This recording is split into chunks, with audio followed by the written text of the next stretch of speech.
Have you ever heard of a billionaire CEO asking her janitor for financial advice, as a joke?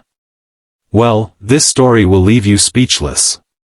Because what started as a moment of mockery turned into the most powerful lesson she'd ever learn about money, life, and humility.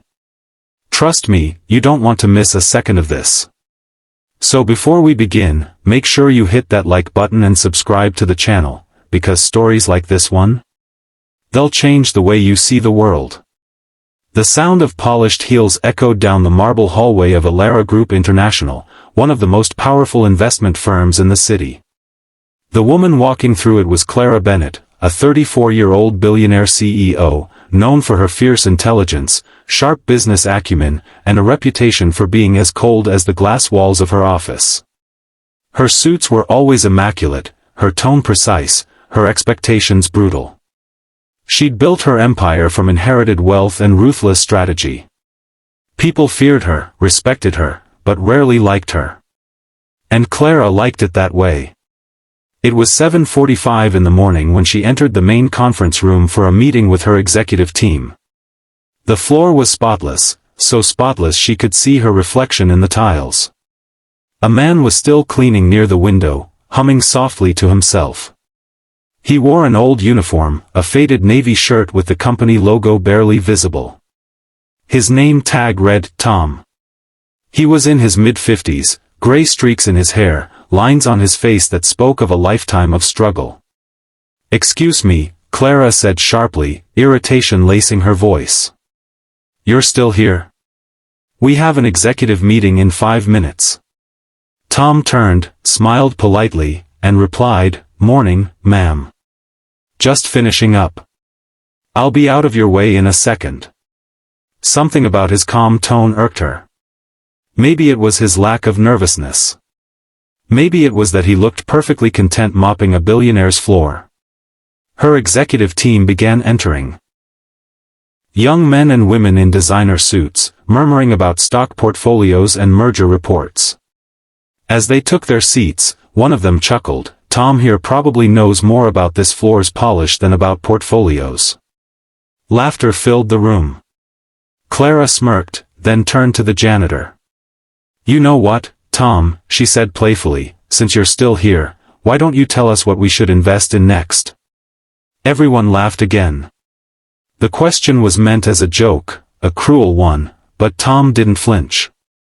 He rested his mop against the wall, looked her in the eye, and said quietly, "Maybe you should start investing in people." The room went silent. The executives stopped laughing. Clara blinked, thrown off balance. "Excuse me?" she asked, her voice rising slightly. Tom didn't back down. "You invest in companies, stocks, and profits," he said. "But from where I stand, it looks like the people doing the real work here don't even get noticed. If you want your empire to last, maybe start investing in them." The silence deepened. A pin could have dropped and echoed. Clara stared at him, speechless for once in her life. She wanted to say something cutting, something that would put him in his place, but no words came. Finally, she muttered, "You're dismissed," and turned away, trying to shake off the strange chill his words left behind. But as the meeting began, her focus drifted. Every number, every projection, every financial report seemed shallow. Her COO was speaking about a massive merger, but all she could hear in her mind was that janitor's voice, "Invest in people." After the meeting, curiosity, or maybe guilt, pulled her downstairs. She found Tom in the maintenance room, refilling his mop bucket. "You're quite bold for a janitor," she said, her tone half amused, half defensive. He smiled faintly. "Boldness doesn't cost anything, ma'am. But honesty usually does." She crossed her arms. "You think I don't care about people?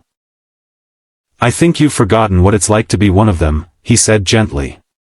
His words hit harder than she expected.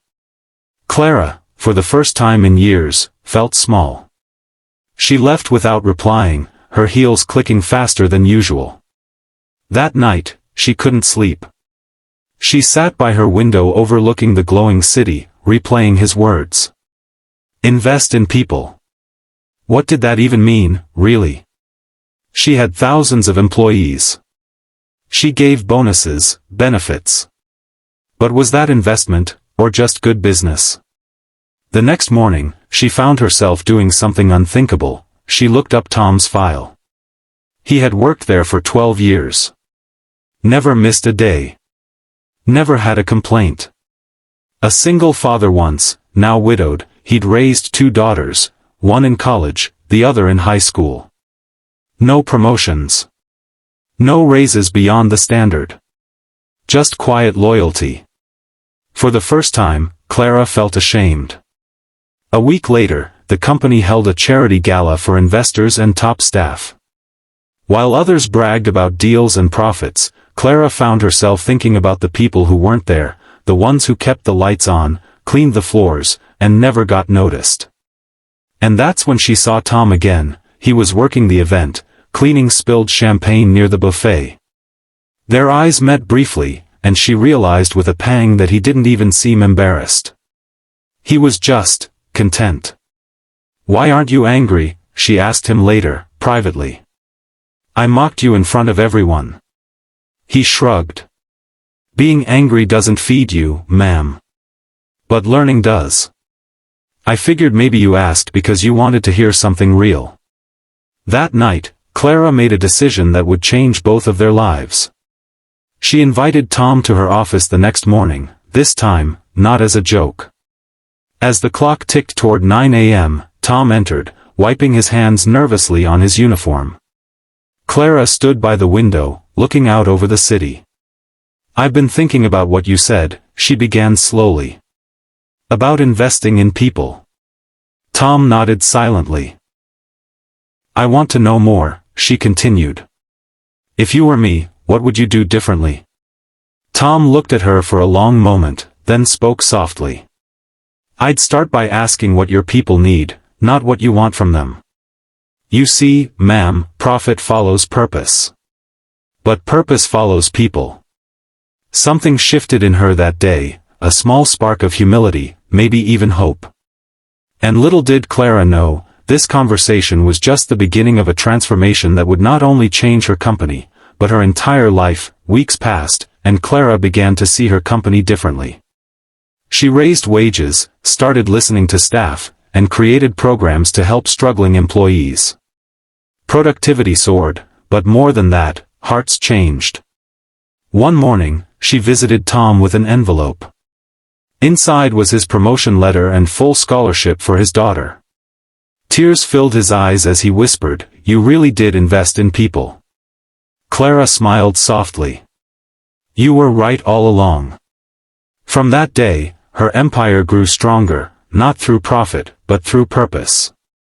So, if this story touched you, don't forget to like and subscribe for more inspiring tales.